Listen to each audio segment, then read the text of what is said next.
One of the things that people say about art is that there are no mistakes.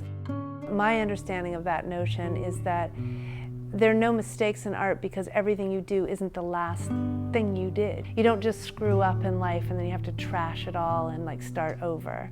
You can use those same kind of observations that you make when you're making art and something happens that was unexpected to go, okay, now what am I going to do with that new element that's been introduced into my life?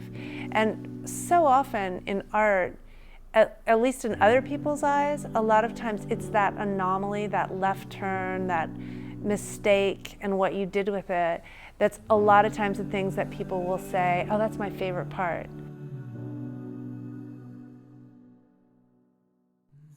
There's something about the fragile architecture of plants that's so beautiful and so temporal and so ever-changing that it keeps you in the moment. That's probably one of the reasons why I love painting plants, is because it keeps me in that moment and it keeps that fragility of the line that's partly really strong and partly really weak. And it's exactly that point between the strength and the weakness of it that's so beautiful to me, because that feels like life. It feels like sort of holding on to something and letting something go at the same time.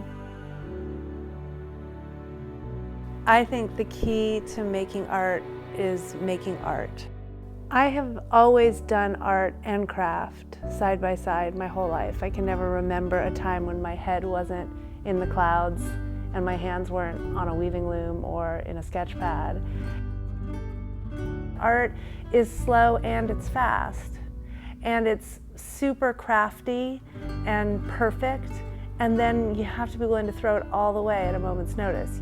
You have to put your heart into things and then let it go.